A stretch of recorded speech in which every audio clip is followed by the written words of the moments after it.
நான் ஏற்கனவே பலமுறை சொல்லியிருக்கிறேன். நம்ம உடம்புல நோய்கள் ஏற்படுவதற்கான காரணம் உடல் உஷ்ணம்.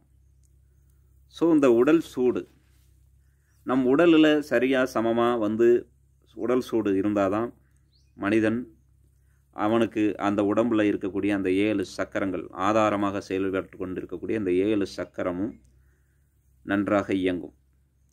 அதை சரியாக பேலன்ஸ் பண்ணி வச்சுருக்கும். ஸோ நம்ம உடலில் ஏற்படக்கூடிய அத்துணை வியாதிக்கும் காரணமாக இருப்பது நமது உடல் சூடு.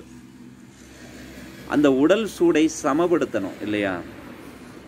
என்னால் நான் இந்த மாதிரி எண்ணெய் தேய்த்து குளிக்கும் பழக்கம் இல்லை அப்படின்னு நினைக்கிறவங்க, நான் சொல்லக்கூடிய இந்த சிம்பிள் மேட்டரை மட்டும் நீங்கள் ஃபாலோ பண்ணிட்டு வந்தால் போதும்.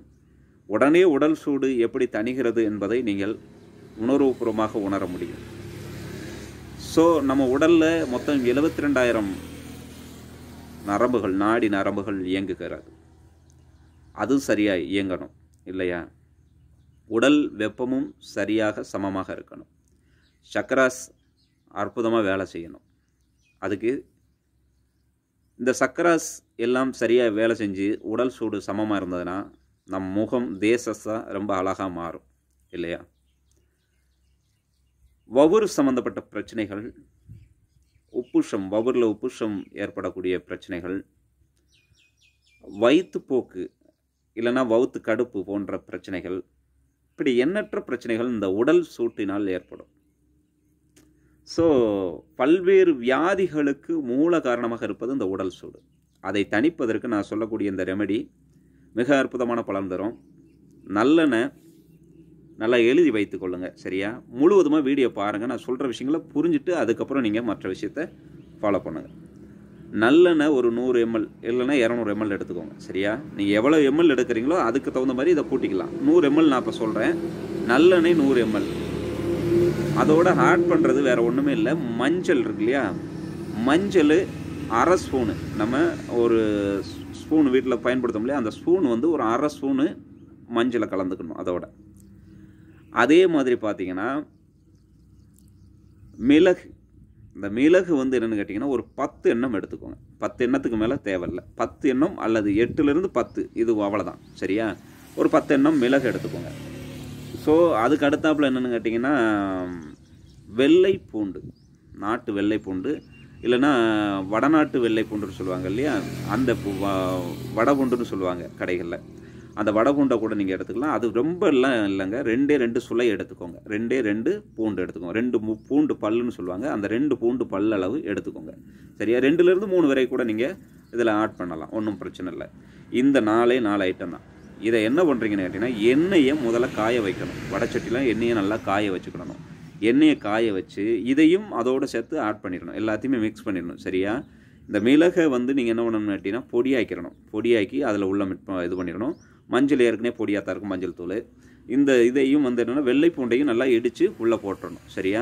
போட்டு நல்லா காய்ச்சிட்டு இதை நீங்கள் ஒரு பேட்டரில் அடைச்சி வச்சுக்கலாம். ஒரு கண்ணாடி பவுலில் அடைச்சிக்கலாம்.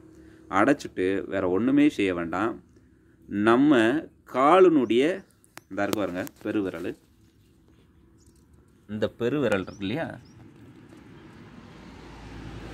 இந்த பெருவிரலை நீங்கள் அப்படியே ஒரு சொட்டு 2 சொட்டு மட்டும் விட்டுட்டு அப்படி அப்ளை பண்ணால் போதும் சரியா? இதே மாதிரி 2 பெருவிரலையுமே நீங்கள் அப்ளை பண்ணிட்டு வரணும்.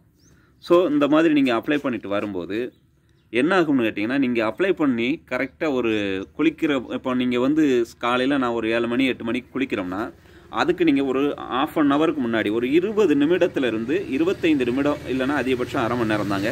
ஏன்னா உடல் பயங்கர குளுமையாக மாற ஆரம்பிச்சிடும். ஸோ அதனாலே உங்களுக்கு ஜன்னி வைக்க ஆரம்பிச்சிடும். அது ரொம்ப ரொம்ப கவனமாக இருக்கணும். 20 நிமிடத்துலேருந்து அரை மணி நேரத்துக்குள்ளே நீங்கள் தேய்ச்சிட்டு குளிச்சிடணும் சரியா? வெந்நீரில் குளிங்க.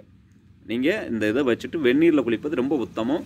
சரி, எனக்கு வெந்நீர் வைக்க வசதி இல்லை நான் வெந்நீர் குளிக்க மாட்டேன், பச்சை தண்ணியில் குளித்தா ஒன்றும் பிரச்சனை இல்லைன்னு கேட்டால் கண்டிப்பாக குளிக்கலாம், ஒன்றும் தவறில்லை.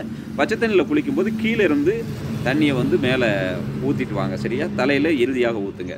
ரொம்ப ஒரு ஆரோக்கியமான பலன் தரக்கூடியது. உங்கள் முகமே ஒரு தேசத்தை மகாலட்சுமி கடாட்சத்தோடு மாறுவதை நீங்கள் உணரலாம். உடல் சூட்டை உடனே எப்படி தணிக்கிறது என்பதையும் நீங்கள் அழகாக உணரலாம்.